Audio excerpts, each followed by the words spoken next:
Hello ladies and gentlemen, boys and girls, I'm Canon photographer Randall M, and in this video I want to talk about the 30-300 cinema zoom lens compared to the 28-300 photography lens.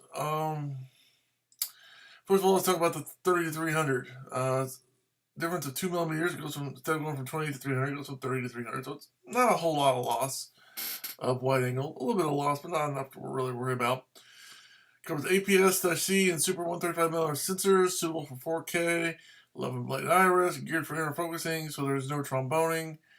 Easy to read engraving markings, that's cool. 160 rotation for zoom, which is pretty impressive. 300-degree rotation for focus, that's very impressive. Weighs 12.8 pounds, not too bad. Could be less, could be a lot more, of course.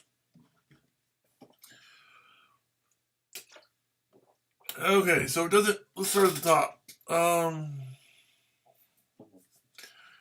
So it doesn't shoot full frame, which is APS-C, or it does APS-C or Super 35 as compared to full frame. So it doesn't do full frame. That's the downside. Suitable for 4K imaging, that's good.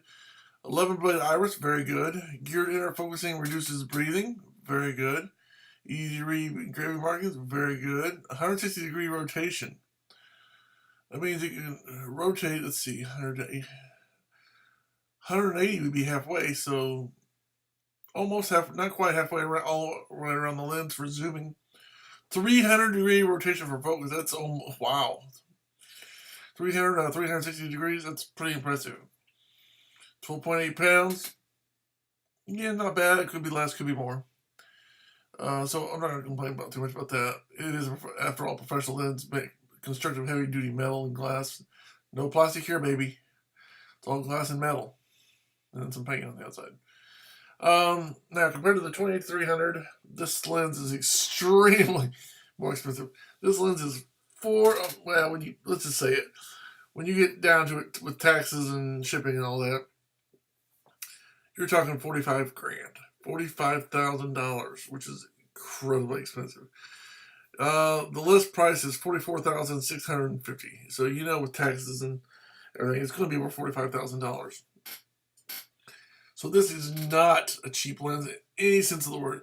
Not cheap in the way it's built, made, of the materials it's made of and from, or to buy. It's not a cheap lens in any way. So you're getting high quality lens, there's no doubt about it. The difference between that and the 28-300 is the 28-300 is going to be about $2,500.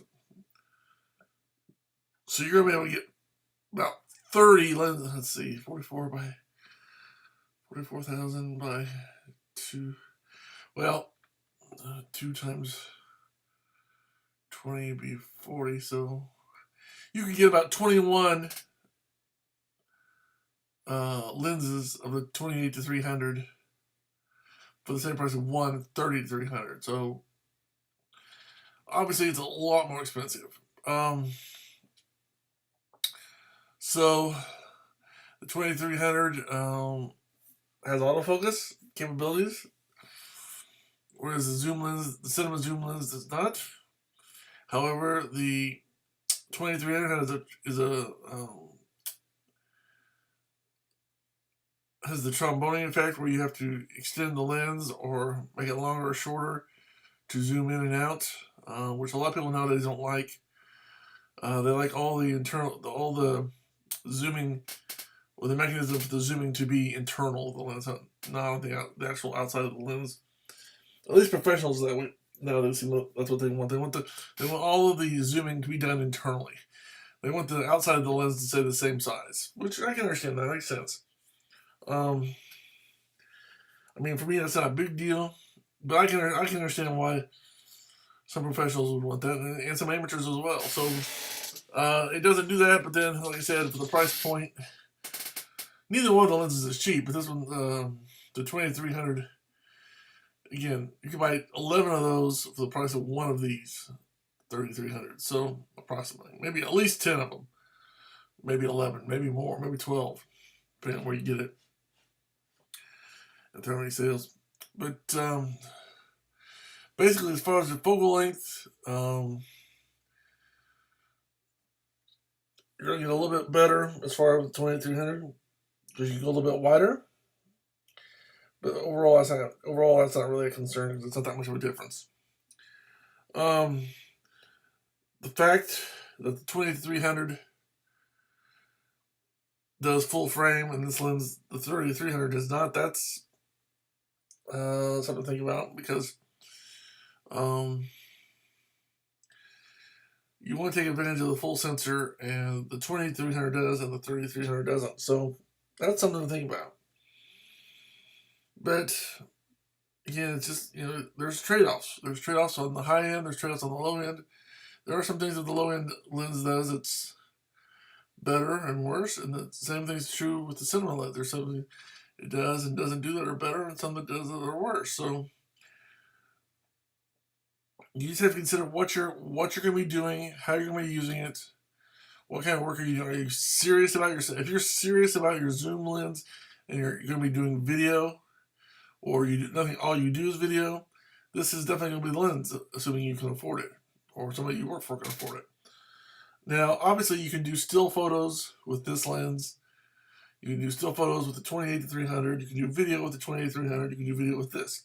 You can do photos and videos with both lenses. The difference is, if you do videos with this lens, it's going to be better. And if you do photos with the other lens, the 28-300, it's going to be better for photos.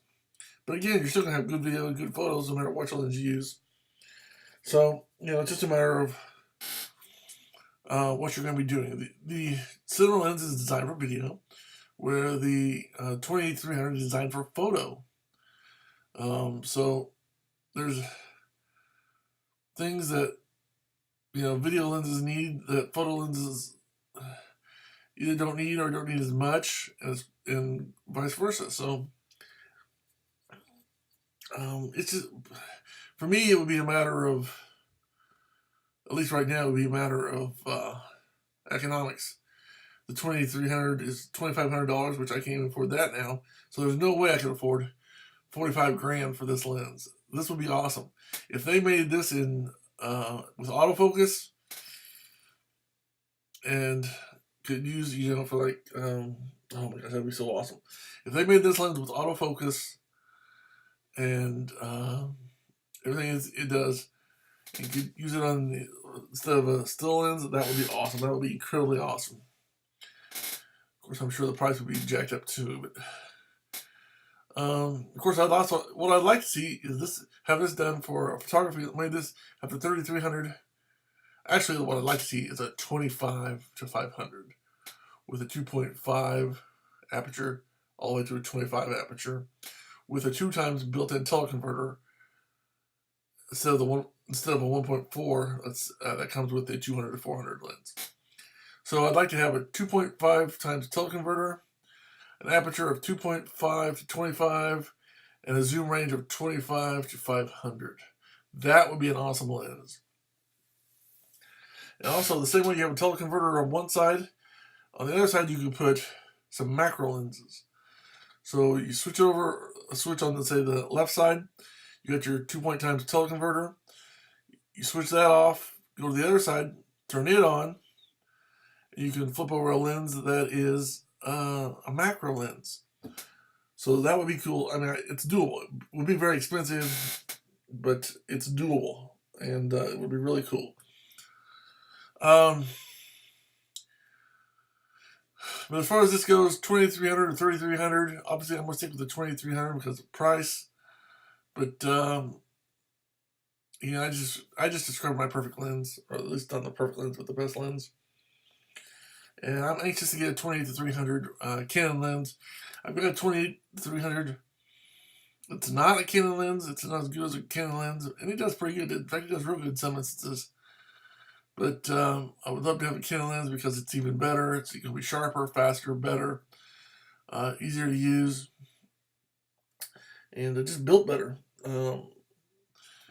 But that's my review on the 30-300 without actually having one. Watched several videos on it. There's not a whole lot of videos out there on YouTube, but in fact, most of them are the ones I've done, based on what I've read, the instruction manuals, the description of the lenses, etc., etc. So I hope you've enjoyed it. Again, if you can afford it and you need it, or you have somebody that can afford it for you, if you're working for them, or you know somebody that can split the bill, and you're doing cinema, high-end cinema, this is going to be a good lens. It's going to be an awesome lens. But if you can't afford it, and you're not doing video, or you're not doing as a high-intense video, the 20-300 is going to be another lens. There's lots of lenses that would work, of course, but I personally would go with the 20-300 because it's a wide zoom range. So there you have it. A little bit about the Canon Cine-E 30-300 compared to the 20-300 photography lens. So until next time, I'm Canon U.S.A. photographer Randall M. Rueff, saying thanks for watching every day. God bless. Remember, no matter what lens you have, keep taking those pictures.